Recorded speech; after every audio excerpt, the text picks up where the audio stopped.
তামিলনাড়ুর কন্যাকুমারী দক্ষিণ ভারতের একদম অন্তিম কিনারায় ছিল। এর আগে বিশাল হিন্দু মহাসাগর আছে, যেটা এগিয়ে গিয়ে বরফে ঘেরা অ্যান্টার্কটিকা মহাসাগরে পৌঁছায়। এই কাহিনী কন্যাকুমারীর কাছে স্থিত পুটুসপুর নামের গ্রামে থাকা আব্দুলের। আব্দুল ছাগল পোষার কাজ করত। তার কাছে ছোট বড় সংখ্যায় প্রায় 20টা পাঠা ছিল। পরিচয় করার জন্য আব্দুল তাদের ওপরে সাদা পেইন্ট দিয়ে নাম্বার লিখে দিয়েছিল। বাবা, পাঠা নাম্বার 15-র পেইন্ট সরে যাচ্ছে। আমি স্কুল থেকে চক এনেছি, আমি কি তার উপরে নাম্বার লিখবো? হ্যাঁ সাকিনা মা, লিখে দাও। সাকিনা যখন পাঠার উপরে নাম্বার লিখতে যায় তখন আব্দুলের স্ত্রী হামিদা আব্দুলকে বলে, সাকিনার ফিস জমা করনি, আর গেয়াসও মোবাইলের জন্য কাঁদছে। পাঠা নাম্বার 13 বড় হয়ে গেছে, তুমি ওটা বিক্রি করে দাও, টাকার প্রয়োজন আমাদের। ঠিক আছে, আমি আজকে বিকেলে মোহিত দাদার কাছে যাব। যখন কোনো পাঠা বড় হয়ে যায় তখন আব্দুল পাঠাটা কোনো মাটন শপের কাছে বিক্রি করে দেয়। এসো আব্দুল, এসো, আজকে কি মাল নিয়ে এসেছো? আজকের মালটা একদম তরতাজা রয়েছে, এর জন্য 15,000 কিন্তু আমাকে দিতেই হবে।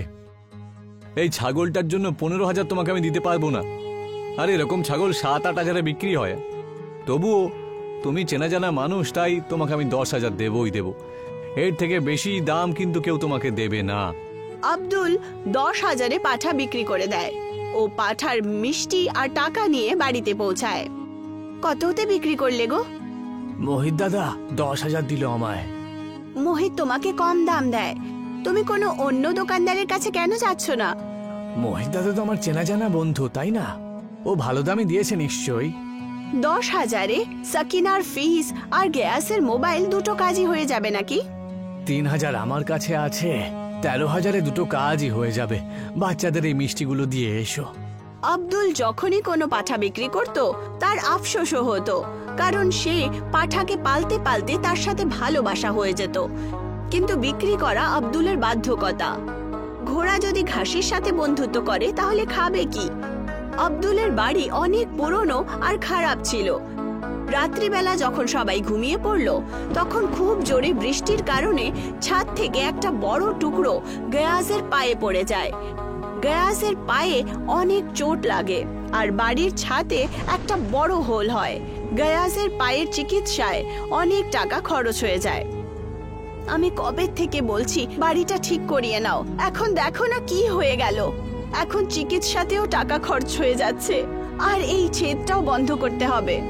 আরে আমার কাছে পয়সা আছে নাকি যে আমি এই বাড়িটাকে ঠিক করে নিতাম?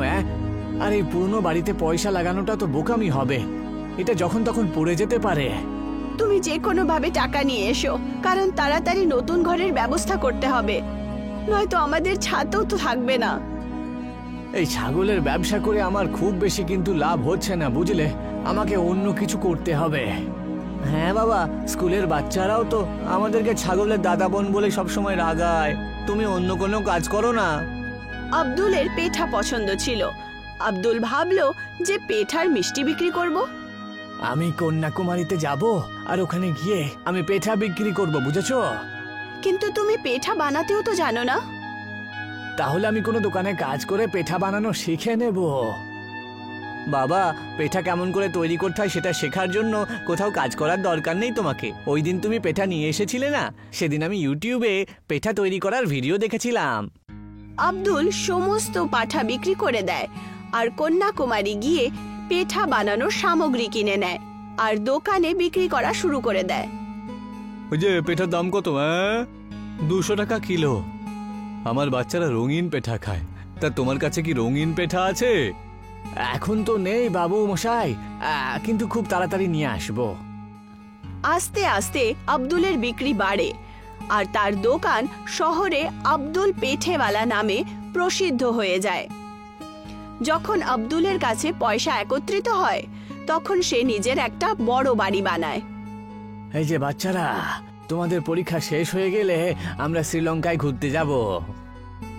আব্দুলের পরিবার যখন শ্রীলঙ্কা ঘুরতে যায় তখন তারা নিজের সাথে নিজের দোকানের পেঠাও নিয়ে যায়। ওরা শ্রীলঙ্কার লোকেদেরকে ফ্রিতে পেঠা খাওয়ায়। বলুন দাদা, আমার তৈরি পেঠা কেমন লাগলো আপনার? আরে আপনার পেঠার স্বাদ সত্যি দুর্দান্ত। আমাদের এখানে আলী নামের একজন পেঠা বিক্রি করে, কিন্তু আজকে আমি জানতে পারলাম যে আলীর পেঠাতে আসলে কোনো স্বাদই নেই। আব্দুলের পরিবারও আলীর পেঠা খেয়ে দেখলো। ছি, এটা তো খুব বাজে, এটা তো খেতেও পাচ্ছি না। বাবা, কন্যাকুমারীতে তো তোমার দোকান ফেমাস হয়ে গেছে, এখন ওই দোকানটা চাকরদের দিয়ে তুমি এখানে নিজের দোকান খোলো। তুমি ঠিকই বলেছো সাকিনা, এবার আমরা আমাদের বিজনেসকে শ্রীলঙ্কাতেও ছড়িয়ে দেব।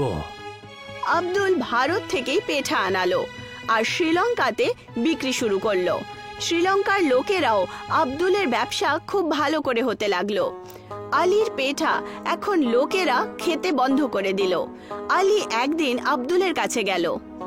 ওই যে দাদা, তুমি তোমার পেঠা কিভাবে তৈরি করো? তুমি কিভাবে করো আমি জানতে চাই সেটা।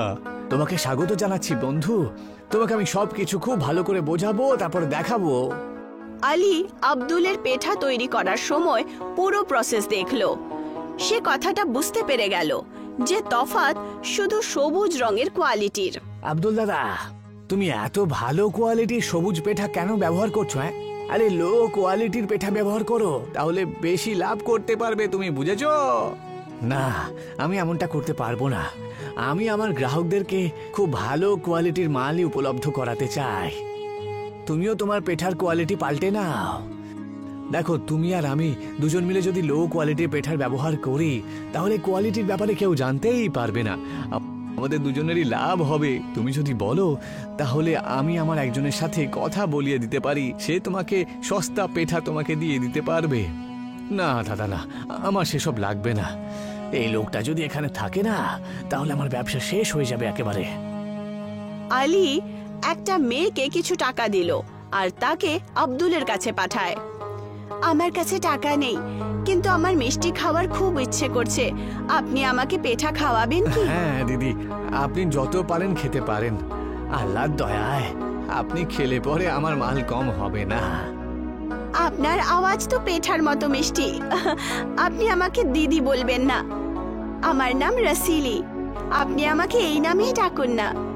আমি আপনার সাথে একা দেখা করতে চাই, আপনার কাছে টাইম আছে কি?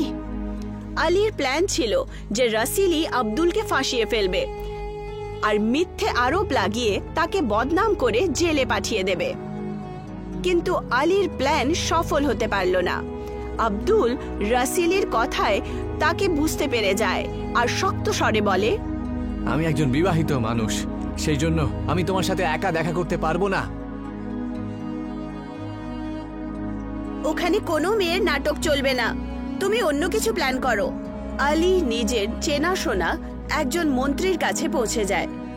মন্ত্রী মশাই, একজন আব্দুল নামে ভারতীয় আমার নাকের ওপর উঠে পড়েছে একেবারে। আপনি আইনের কোনো প্যাঁচ দেখিয়ে যদি ওকে শ্রীলঙ্কায় পাঠাতে পারেন ভালো হয় আর কি। ভারত সরকারের সাথে আমাদের সম্পর্ক ভালো রাখা খুবই দরকার আমাদের। ভারত সরকার আমাদেরকে সবসময় সাহায্য করছে, এই সময় কোনো ভারতীয় ব্যবসায়ীকে কষ্ট দেওয়াটা একেবারেই ঠিক হবে না। তুমি তোমার নিজের মতন দেখে নাও কি করতে পারো। আলী রেগে যায় আর নিজের বাড়ি পৌঁছায়। কি হয়েছে, আজকাল তোমাকে এত অস্থির মনে হচ্ছে? আরে আমি চিন্তিত, তো তোমার কি বলো তো? তোমার তো শুধু গয়নার ভালো ভালো কাপড় দরকার হয়। গয়না আর ভালো কাপড় চাইলে খারাপ কি? কিন্তু তুমি চিন্তার কারণ তো বলো আমায়, হতে পারে আমি সমাধান দিতে পারবো। আলী বউকে সমস্যা বলল। আমার ভাই শাহরুখ অ্যান্টার্কটিকায় ঘুরতে যাচ্ছে, ওই লোকটাকে জাহাজে বসিয়ে অ্যান্টার্কটিকায় ছেড়ে দিয়ে এসো। ওখানে বরফ আর বরফ, ঠান্ডার চোটে ওখানেই মরে যাবে। আলীর শালা যেই দিন অ্যান্টার্কটিকায় যাচ্ছিল তার ঠিক একদিন আগে আলী কিছু মুখোশ পরা গুন্ডা দ্বারা আব্দুলকে তুলে নেয়। আব্দুলের হাত পা বেঁধে দেয় আর চোখে একটা পট্টি বেঁধে দেয় আর জাহাজে শুইয়ে দেয়। অনিলের শালা আব্দুলকে বরফের জোড়া অ্যান্টার্কটিকায় ছেড়ে দিয়ে আসে, যেখানে দূর দূর পর্যন্ত শুধু বরফ আর বরফই ছিল। কোনো রকম ভাবে আব্দুল নিজের চোখের পট্টিটা সরায়। আমি কোথায় চলে এলাম? এখানে তো খুব শীত করছে, আমার খুব খিদেও পেয়েছে আমার। এখানে তো খাবারের মতন কিছুই পাচ্ছি না আমি। তক্ষুনি আব্দুল নিজের পেছন থেকে কারোর চিৎকারের আওয়াজ শোনে। আব্দুলের পেছনে একটা সাদা রঙের ভালু দাঁড়িয়েছিল। ভাল্লুক আব্দুলের পেছনে পড়ে যায় আর আব্দুলকে এদিক ওদিক দৌড়তে হলো। হে আল্লাহ, এই বিপদ এখন কোত্থেকে এলো? আব্দুলকে ঠান্ডা নদীতে ঝাঁপ মারতে হলো। তক্ষুনি সাদা ভাল্লুক আব্দুলের পিছা ছাড়লো। এই ভাল্লুকটা কিছু তো নিশ্চয়ই খায়। আমি যদি ওর পিছু পিছু ধাওয়া করি তাহলে আমি খাবার খেতে পারবো। আব্দুল ভাল্লুকের পেছনে পেছনে গেল। ভাল্লুক একটা অন্য ভাল্লুকের কাছে গেল যে মাটিতে পড়েছিল। মাটিতে পড়ে থাকা ভাল্লুকের পেটে একটা ঘা ছিল যার মধ্যে থেকে রক্ত বইছিল। ওই ভাল্লুকটাকে সাহায্য করতে হবে আমাকে। আব্দুল একটু ভয় পেয়ে ঘায়েল ভাল্লুকের কাছে যায় আর নিজের কাপড়ের ব্যবহার করে ভাল্লুককে বেঁধে দেয়। এখন আব্দুলের কাছে পরার জন্য শরীরে শার্ট ছিল না। হে আল্লাহ, আমাকে সাহায্য করো। তক্ষুনি আব্দুলের সামনে একজন দেবী প্রকট হন। আমি বরফের দেবী আইসনো আর এখানকার প্রাণীদের দেখাশোনা করি। প্রত্যেক বছর এখানে শিকারি আসে আর ভাল্লুকদের শিকার করে। তুমি একটা ঘায়েল ভাল্লুকে সাহায্য করেছো। আমি তোমার উপর খুব প্রসন্ন, তাই আমি তোমাকে একটা উপহার দিতে চাই। দেবী আব্দুলকে একটা লাঠি দেয়। এই লাঠিটা বরফের সাথে স্পর্শ করো। বরফ সেই জিনিসে পরিবর্তিত হবে যেটার তোমার দরকার। আমি কন্যাকুমারী থেকে এসেছি। সবার প্রথমে আমি বরফের নৌকা তৈরি করে বাড়ি ফিরবো, কিন্তু বাড়ি ফেরার পরে এই ছড়িটা নিয়ে কোনো কিছু করতে পারবো না আমি, তাই না? কারণ কন্যাকুমারীতে তো বরফ পড়েই না, তাই না? তুমি তার চিন্তা করো না। আমি প্রত্যেক অমাবস্যার রাত্রি 12টার সময় তোমাকে এখান থেকে একটা বড় বরফের টুকরো পাঠাবো। আব্দুল নিজের মনে নৌকোর কথা ভাবতেই একটা বড় বরফের টুকরো দিয়ে লাঠিটা স্পর্শ করে। বরফের টুকরো নৌকোয় পরিবর্তিত হয়। আব্দুল নৌকোয় যাত্রা করতে করতে কন্যাকুমারী পৌঁছায়। বাবা, তুমি কোথায় চলে গিয়েছিলে? আমরা তোমাকে অনেকবার ফোন করেছি। বাবা, কেউ আমাকে আন্টার্কটিকাতে পৌঁছে দিয়েছিল, কিন্তু এখন সব ঠিক আছে। তোমার সাকিনাকে আর তোমার মায়ের যা যা দরকার পড়বে সেটা তুমি আমাকে একটা কাগজে লিখে দিও। অমাবস্যা রাত্রিতে আব্দুল সমুদ্রের কিনারায় দাঁড়িয়ে পড়ে। ও দেখতে পায় যে একটা বড় বরফের টুকরো ভাসতে ভাসতে তার দিকেই চলে আসছে। আব্দুল সেই বরফের অনেকগুলো টুকরো করে দেয় আর সে বরফ দিয়েই পেঠা বানিয়ে দেয়। সেই পেঠায় সেরকমই টেস্ট ছিল যেটা তার হাতে তৈরি পেঠাতে ছিল। বরফের ভারী টুকরো দিয়ে সে নিজের জন্য একটা কারও বানালো। কিছুদিন পর আব্দুল শ্রীলঙ্কা গেল। এইবার সে নিজের দোকানে একটা দামি কারে পৌঁছায়। আলী তাকে দেখে আশ্চর্য হয়। শাহরুখ, তুমি আব্দুলকে আন্টার্কটিকাতে ছেড়ে আসোনি? হ্যাঁ, আমি তো ওখানে ছেড়েই এসেছিলাম। তাহলে ও ফিরে এলো কি করে? আরে আমি কি করে জানবো? আমি জাহাজে সমুদ্র পার করে এখানে এলো কি করে জানবো? আব্দুলের কাছে এখন পেঠার কোনো কমি ছিল না। সে বরফ দিয়ে যতটা খুশি ততটা পেঠা বানাতো আর তাতে কোনো খরচাও হতো না। এই যে আব্দুল ভাই, কেমন আছো? আরে খুব ভালো আছি আলী, তুমি বলো? আমিও ঠিকই আছি।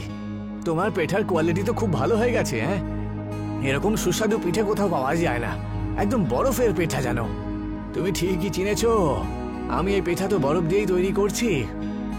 পেঠা বরফ দিয়ে তৈরি করছো, তার মানেটা কি? হ্যাঁ, আব্দুল আলীকে বরফ আর জাদুই লাঠির ব্যাপারে বলে। তাহলে আব্দুল ভাই, ওই ছড়িটা কয়েকদিনের জন্য আমাকেও দিয়ে দাও না। আমিও বরফ দিয়ে পেঠা তৈরি করে নেব। ওই ছড়ি আমি তোমাকে দিতে পারবো না, কারণ তুমি যদি এটাকে হারিয়ে দাও তাহলে আমার অনেক ক্ষতি হয়ে যাবে। তুমি একটা কাজ করো, তুমি অমাবস্যার রাত্রে কন্যাকুমারীতে চলে এসো। আমি বরফ দিয়ে পেঠা তৈরি করে নেব আর কম দামে তোমাকে বিক্রি করে দেব, যাতে তোমারও ভালো করে সংসারটা চলে যায়। আমি এই আন্টার্কটিকাতে মরার জন্য পাঠিয়ে দিলাম, আর এ তো বরদান নিয়ে ফিরে এসেছে দেখছি। আর আমার উপরই দয়া করছে। এখন আমি আন্টার্কটিকাতে গিয়ে ওই দেবীর কাছ থেকে জাদুই ছড়িটা নিয়ে আসব। আলী নিজের শালা শাহরুখের সাথে অ্যান্টার্কটিকা পৌঁছায়। শাহরুখ, তুমি তীর মেরে একটা ভাল্লুককে ঘায়েল করে দিও। তারপর ওই ভাল্লুকটাকে আমি সাহায্য করব। তারপর দেবী প্রসন্ন হয়ে আমাকে উপহার দেবে। তারপর আমিও আব্দুলের মতন বড় লোক হয়ে যাব। শাহরুখও একটা ভাল্লুকের পেটে তীর মেরে তাকে ঘায়েল করে দেয়। আলী ভাল্লুকের কাছে পৌঁছায় আর ভাল্লুকের মরহমপট্টি করে।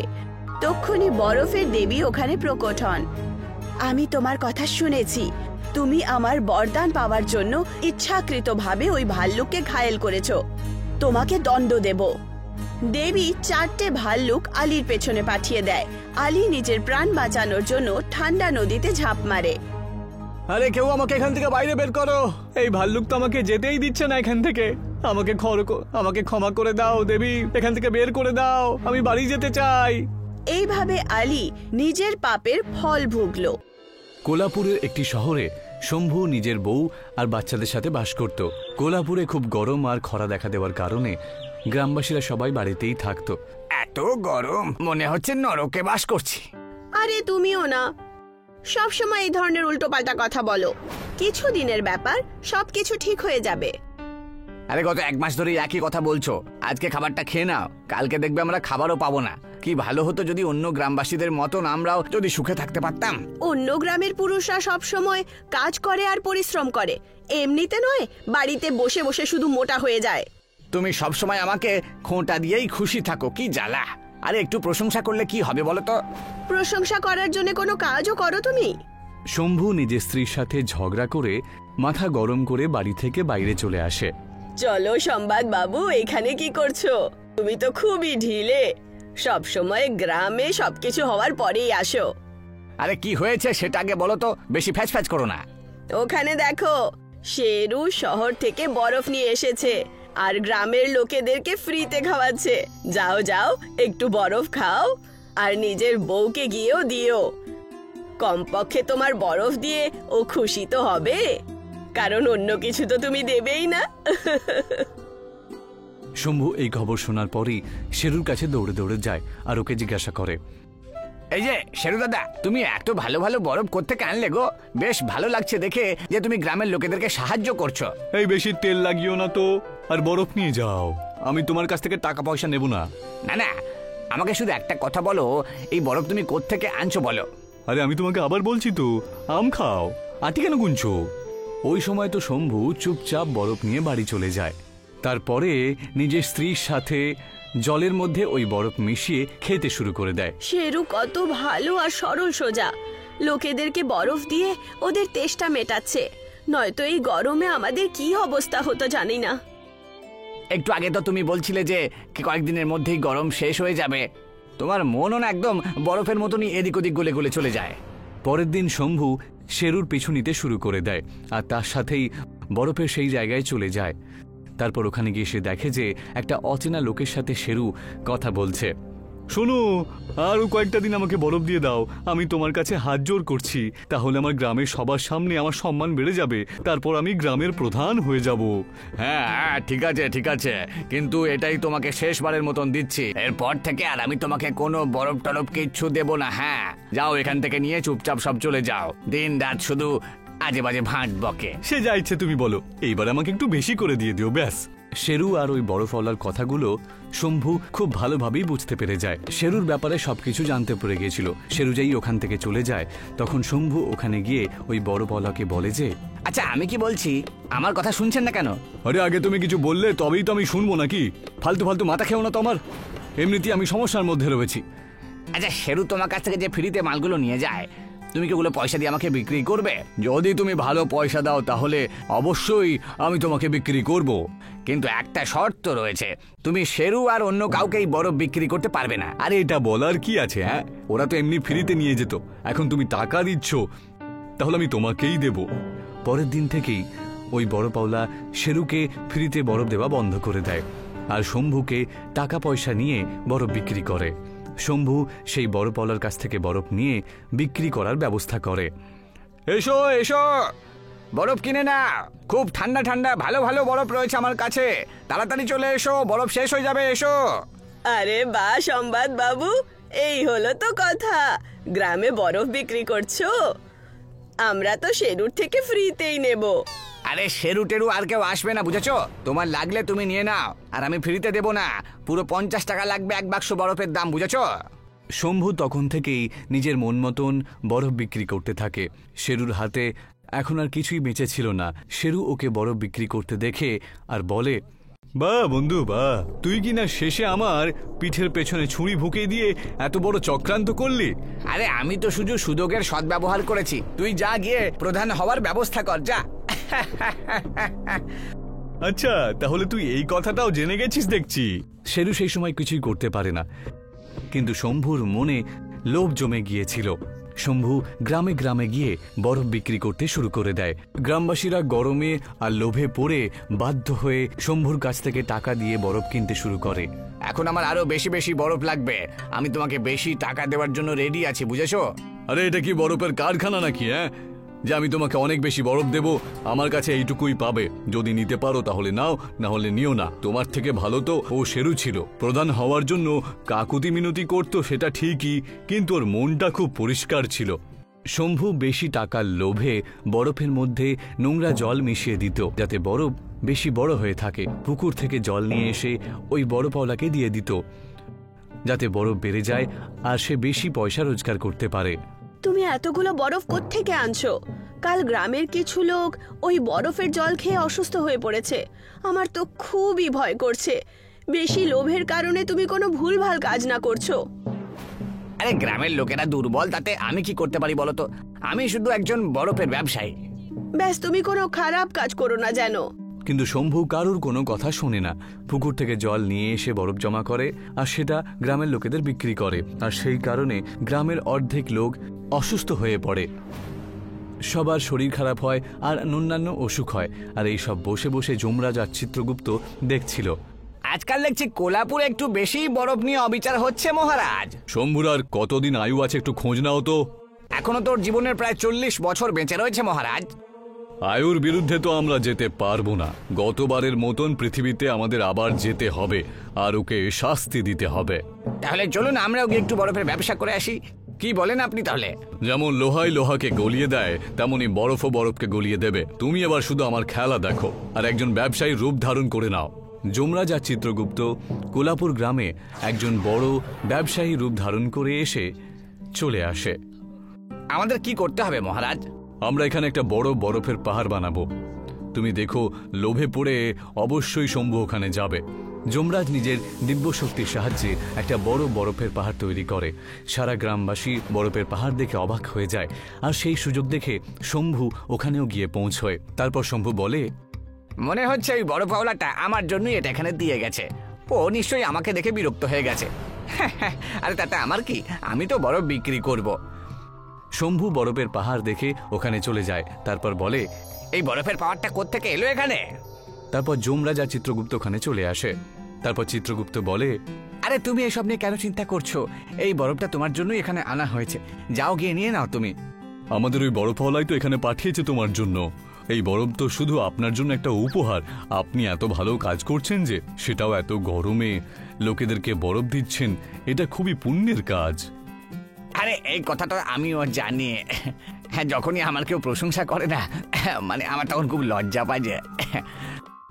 শম্ভু কোনো কিছু না শুনে তারপরে বরফের পাহাড়ে বরফ নেবার জন্য ওখানে চলে যায়। আর যেই বরফের কাছে গিয়ে সেখানে পৌঁছয়, সঙ্গে সঙ্গে যমরাজ নিজের শক্তির সাহায্যে বরফের একটা কারাগার, মানে বরফের জেলে বন্দি করে দেয়। আরে এটা কি হলো? আমি বরফের জেলে বন্দি হলাম কি করে? কি করছো তোমরা? এটা আমাকে এখান থেকে বের করো। শম্ভুকে বরফের জেলে দেখে শেরু আর তার স্ত্রী ভাগ্য অবাক হয়ে যায়। তখন শেরু বলে, আরে তোমরা কারা আর আমাদের গ্রামবাসীদের বিরক্ত করছো কেন? ছেড়ে দাও আমার বরকে। ঠান্ডার চোটে দেখো কিভাবে কাঁপছে। বেশি ঠান্ডা হলে অসুস্থ হয়ে পড়বে। আর তারপরেই গ্রামবাসীদের দেখানোর জন্য যমরাজ আর চিত্রগুপ্ত নিজেদের আসল রূপ ধারণ করে। তারপর বলে, আমি হলাম লোকের যমরাজ, আর আমি হলাম চিত্রগুপ্ত। যমরাজ আর চিত্রগুপ্তকে ওদের আসল অবতারে দেখে গ্রামের লোকেরা ভয় পেয়ে যায়। শেরু আর ভাগ্য ওদের নতমস্তক হয়ে বলে, আপনি আমাদের গ্রামে কেন এসেছেন আর আমার বরকে এই ধরনের শাস্তি কেন দিচ্ছেন? দণ্ডের পাত্র হলো স্বয়ং শম্ভুই। তারপরে যমরাজ আর চিত্রগুপ্ত সমস্ত সত্য কথা গ্রামবাসীদের সামনে তুলে ধরে। আমাকে ছেড়ে দাও, ঠান্ডায় আমার 12টা বেজে যাচ্ছে। আমি আমার মন্যায় স্বীকার করে নিচ্ছি, আমি আর কখনো এমন করব না। দয়া করুন মহারাজ, আপনি তো দেবতা, আপনি সবকিছু। আমার বরের প্রাণ ক্ষমা করে দিন মহারাজ, আমি বিধবা হতে চাই না। যমরাজ গ্রামবাসী আর ভাগ্যের কথা শুনে ওই বরফের জেলটাকে ধূলিসাৎ করে দেয়। তারপর বলে, আমি তোমাদের প্রাণ হরণ করতে আসিনি, আমি তোমাকে শিক্ষা দিতে এসেছিলাম, কিন্তু তোমাকে দণ্ড না দিয়ে আমি এখান থেকে যাব না। আরে আপনি দণ্ড দিয়ে দিয়েছেন তো, আমি এখন সব বুঝতে পেরে গেছি। দণ্ড তুমি অবশ্যই পাবে। আজ থেকে তুমি যখনই বরফ ছোঁবে তখন সেটা ছোঁবার পরই তুমি সঙ্গে সঙ্গে বিদ্যুতের ঝটকা খাবে। এই কথা বলে যমরাজ আর চিত্রগুপ্ত ওখান থেকে অদৃশ্য হয়ে চলে যায়। শম্ভু নিজের শাস্তি পায়। তারপর থেকে তার স্ত্রীর সাথে শান্তিতে বাস করতে শুরু করে। গ্রামবাসীরা শেরুকে গ্রামের প্রধান ঘোষণা করে দেয় আর আনন্দে দিন কাটায়। দিবাকর একজন গরিব কৃষক ছিল যে ফল আর সবজি চাষ করে নিজের পরিবার পালন করত। ও নিজের বাগানে গোবর এবং বাকি জৈবিক খাদের ব্যবহার করত, যার কারণে ওর চাষ খুব ভালো হতো আর সব গ্রাহকরা ওর কাছ থেকেই ফল আর সবজি কিনত। এই যে দিবাকর বাবু, পেঁপে কত করে দিচ্ছ? 50 টাকা পিস। দুটো দিয়ে দাও তো আমাকে। এই নাও 100 টাকা। দিবাকরের কাছে গ্রাহকের কোনো কমি ছিল না, কিন্তু তার পাশেই ঠেলা লাগিয়ে বসেছিল ভৈরব, যার কাছে সারাদিনে শুধু একটা বা দুটো গ্রাহকই আসতো, কারণ ভৈরব ফল আর সবজি চাষ করার জন্য রাসায়নিক খাদ ব্যবহার করত, যার কারণে ওর চাষ তাজা হতো না আর ওর আমদানিও কম হতো। আর সেই কারণেই ও দিবাকর থেকে হিংসে করত। খুব শিগগিরই এর একটা ব্যবস্থা করতে হবে, নয়তো আমার পুরো ব্যবসা লাটে তুলতে হবে আমায়। ভৈরব কিছু একটা ভাবতে শুরু করে। অনেকক্ষণ ভাবার পর ভৈরবের মাথায় একটা আইডিয়া আসে। ও দিবাকরকে ফাঁসানোর জন্য পরিকল্পনা করে। শোনো দিবাকর ভাই, তুমি জানো সরকার কৃষকদেরকে সরকারি বীজ দেওয়ার কথা বলছে। আরে এ তো খুব ভালো কথা শোনালে তুমি আমাকে। ভালো বীজ পেলে তো আমরা আরো ভালো ভালো তরিতরকারি ফলমূল চাষ করতে পারবো। তাহলে দেরি করছো কেন? চলো আমি বীজ নিতে যাচ্ছি, তুমিও সঙ্গে চলো। ভৈরব নিজের সাথে দিবাকরকে নিয়ে যায় আর ওকে একটা সরকারি বীজ ভান্ডার থেকে বীজের কিছু প্যাকেটস দেয়। বীজ নেওয়ার পর দিবাকর ওখান থেকে চলে যায় আর ভৈরব নিজের চালাকি চেলে দেয়। ও পেপারে খবর ছাপিয়ে দেয় যে সরকারি বীজ ভান্ডার থেকে একজন লোক বীজ চুরি করেছে। ভৈরব ওই পেপারটা নিয়ে দিবাকরের কাছে পৌঁছায়। দেখো দিবাকর ভাই, কেউ নাকি সরকারি বীজ ভান্ডারের ভেতর থেকে বীজ চুরি করেছে, আর তোমার কাছেও বীজের কয়েকটা প্যাকেট রয়েছে, সেই জন্য পুলিশ কিন্তু তোমায় ধরতে পারে। কিন্তু এই বীজের প্যাকেটগুলো তো তুমি আমাকে দিয়েছো। হ্যাঁ আমি দিয়েছিলাম, কিন্তু সে কথাটা পুলিশ তো জানে না যে কে কে বীজ পেয়েছে আর কে চুরি করেছে। তাহলে এখন আমি কি করব? যতদিন না পর্যন্ত এই কেসটা ঠান্ডা না হচ্ছে তুমি এখান থেকে অনেক দূরে চলে যাও। তাহলে আমি যাব কোথায়? আরে আমি তোমাকে নিয়ে যাচ্ছি। ভৈরব দিবাকরকে নিয়ে একটা ঘন জঙ্গলে নিয়ে যায়, যেখানে একটা ইংরেজদের সময়ের জেল বানানো ছিল। তুমি কটা দিন এই জেলের মধ্যে লুকিয়ে থাকো, পরে আমি তোমাকে ঠিক ডেকে নেব। তোমাকে অসংখ্য ধন্যবাদ জানাই দাদা, তুমি আমাকে একটা বড় বিপদ থেকে রক্ষা করলে গো। ভৈরব ওখান থেকে চলে যায় আর দিবাকর জেলের ভেতরে একটা কাল কোঠরিতে লুকিয়ে থাকতে শুরু করে। যাক ভালো হলো বেটা, দিবাকরকে এখান থেকে তাড়াতে পেরেছি আমি। এবার গ্রামবাসীদের কাছে তরি তরকারি আর ফল কেনা ছাড়া আর কোনো উপায় থাকবে না। আর ভৈরব খুব বেশি দামে ফল আর সবজি বিক্রি করতে লাগে। এই যে দাদা, আলু কত কিলো? 100 টাকা কিলো। কিন্তু এই যে অনেক দাম বলছো। আমি তো এই দামে বিক্রি করি, যদি নিতে না চাও তাহলে যাও গিয়ে শহর থেকে কিনে আনো। গ্রাহকদেরকে কোনো উপায় না থেকে ভৈরবের কাছে সবজি কিনতে হতো। দিবাকরের না হওয়ার ভৈরব পুরোপুরিভাবে লাভ ওঠাতে শুরু করে। তার মাঝখানেই কিছু চোর শহরের একটা বড় জুয়েলারি শপ থেকে সোনা চুরি করে শহর থেকে দূরে জঙ্গলের দিকে আসে। জঙ্গলে হাঁটতে হাঁটতে ওরা ওই পুরনো জেল দেখতে পায়। সব লোকেরা এসে ওই জেলের কাছে পৌঁছায়। এই সোনাগুলোকে কি করে লুকাবো? আরে একটা নতুন রাস্তা খুঁজে বের করতে হবে। যদি পুলিশ ধরতে পারে তাহলে আমাদের জেলের ঘানি টানতে হবে যে। আচ্ছা আমরা বরং এই সোনাগুলোকে গলিয়ে দিয়ে ইট তৈরি করে এই জেলের বাইরে রেখে দিই, তাহলে পুলিশ কোনোদিনও কোনো প্রমাণ পাবে না।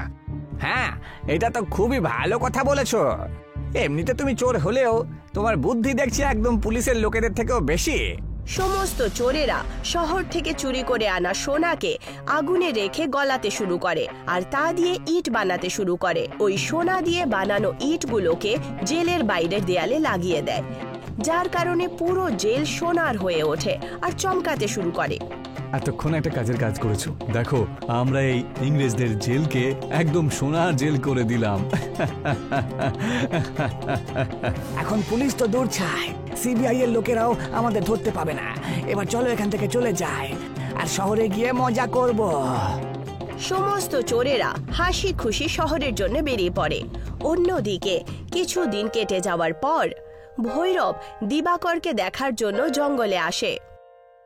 ও জেলের ভেতরে ঢুকে যায় আর জোরে আওয়াজ দেয়, বাইরে চলে এসো দিবাকর, আমি ভৈরব। ভৈরবের আওয়াজ শুনে দিবাকর জেলের ভেতর থেকে বাইরে চলে আসে। খুব ভালো করেছো দাদা যে তুমি আমার সঙ্গে দেখা করতে এসেছো, নইলে এখানে থাকতে থাকতে আমার নিঃশ্বাস বন্ধ হয়ে মারা যেতাম আমি। ভৈরব দিবাকরকে দেখে আর নিজের মনে মনে ভাবতে শুরু করে, তুই যদি মরে যাস তাহলে তো আমার অনেক লাভ হবে। ভৈরবের মনে দিবাকরকে ধোঁকা দেওয়ার বিচার আসে। ও দিবাকরকে বলে, কি যাতা বলছিস? আরে মরার কথা কেন বলছিস? তুই যখন নিঃশ্বাস নিতে পারছিস না এখানে, তাহলে চ আমি তোকে নদীর কাছে নিয়ে যাই। চ ওখানে কিছুক্ষণ ফুরফুরে হাওয়া খাবি। চ এমনিতেই তোর সাথে আমি কিছু কথা বলতে চাই। দিবাকর আর ভৈরব যেই মাত্র যাওয়ার জন্য বেরোয়, তক্ষুনি ওখান থেকে একটা সোনার ইট মাটিতে পড়ে যায়, যেটার আওয়াজ শুনে ওরা দুজন দাঁড়িয়ে পড়ে। ভৈরব দেখে যে ইট খুব চমকাচ্ছিল। ও কাছে যায় আর ইটটা হাতে তুলে নেয়। এগুলো তো সোনার ইট। ভৈরব জেলের দিকে নজর ওঠায়, তখনও দেখতে পায় যে পুরো জেল সোনার ইট দিয়ে তৈরি। এটা দেখে ভৈরব খুব খুশি হয়। ওকে খুশি দেখে দিবাকর ওকে জিজ্ঞাসা করে, কি হলো দাদা, তোমাকে তো দেখে খুব খুশি মনে হচ্ছে। ভৈরব ইটটা পেছনে লুকিয়ে দেয় আর বলতে শুরু করে, ও না না, কিছু না, তুমি এখান থেকে চলে যাও। কিন্তু তুমি যে আমাকে বললে আমরা নদীর ওখানে যাব ফুরফুরে হাওয়া খেতে, আর তুমি আমায় কিছু বলতেও চাও। আমি এটা বলতে চাইছিলাম যে পুলিশ ওই চোরটাকে ধরে নিয়েছে, যে ওই বীজ ভান্ডার থেকে সরকারি বীজ চুরি করেছিল। এখন আর তোমার কোনো ক্ষতি হবে না। যাও, তুমি এখন তোমার বাড়ি যেতে পারো। আরে এই কথা বলে তুমি আমাকে খুশি করে দিলে, চলো এবার বাড়ি যাই। না, তুমি যাও, আমার একটু কাজ আছে, আমি পরে আসবো। যাও যাও, তুমি যাও। ঠিক আছে, তুমি তোমার কাজটা শেষ করে এসো, আমি এখন যাই তাহলে। দিবাকর হাসি খুশি নিজের বাড়ির জন্য বেরিয়ে পড়ে। অন্যদিকে সোনার ইট দিয়ে তৈরি জেল দেখে ভৈরব খুশির চোটে পাগল হয়ে গেছিল। আমার তো দেখছি লটারি লেগে গেছে। কোথায় আমাকে 50 টাকা দিয়ে সবজি বিক্রি করতে হতো, আর এখন আমি কোটি টাকার সোনা আমি হাতে পেয়েছি। ভৈরব জেলের দেয়ালে লাগানো সোনার ইটগুলোকে খুলতে শুরু করে দেয় আর পাশে পড়ে থাকা একটা ব্যাগে সোনার ইট ভরতে লাগে। তক্ষুনি শহর থেকে সমস্ত চোর আবার চলে আসে। আচ্ছা খোকা, তাহলে সোনাগুলো কি তোমার জন্য চুরি করেছে আমরা? কে তুমি? আমাদের জিনিস চুরি করে এখন আমাদেরকে জিজ্ঞাসা করছো যে আমরা কে? এই সোনা আমার, এগুলোকে আমি আগে দেখেছি। কিন্তু এগুলো যে আমরা প্রথমে নিয়ে এসেছিলাম এখানে। ভৈরব চোরদের কথা না শুনে সোনার ইট ভরতে শুরু করে দেয়। মনে হচ্ছে এইভাবে কথা শুনবে নাও, ওর হাত পা ভেঙে দিই, চলো আমরা। তিনজন চোর মিলে ভৈরবকে মারতে শুরু করে। ওরা সবাই ওকে মারছিলই যে তক্ষুনি কিছু পুলিশ অফিসার যারা এই জঙ্গল দিয়ে যাচ্ছিল, ওরা ওদেরকে দেখে ফেলে। ওই দেখো, ওখানে কয়েকজন লোক লড়াই করছে, চলো তাড়াতাড়ি চলো ওখানে। ইন্সপেক্টর সোনার জেলের কাছে চলে আসে। ওরে বাপরে, এত সোনা এখানে! এই সোনাগুলো আমাদের, আমরা শহর থেকে চুরি করে এনেছি এগুলো। আচ্ছা আচ্ছা, তাহলে শহরে যে সোনা চুরি হয়েছে সেটা তোমরা করেছো। হাবিলদার, এদের সব কটাকে গ্রেপ্তার করো। ইন্সপেক্টর বাবু, আমি চুরি করিনি। যদি চোর না হও তাহলে এই সোনাগুলো থলেতে ভরে কোথায় নিয়ে যাচ্ছিলে? ইন্সপেক্টর সমস্ত চোর আর ভৈরবকে জেলে পুরে দেয় আর সমস্ত সোনা নিয়ে গিয়ে শহরের ওই জুয়েলারি শপে ফেরত দিয়ে দেয়, যেই দোকান থেকে এই সোনাগুলো চুরি হয়েছিল। অন্যদিকে দিবাকর পরিশ্রম করে নিজের ক্ষেতে আবার ফল আর সবজি চাষ করে আর নিজের জীবন হাসি খুশি কাটাতে শুরু করে।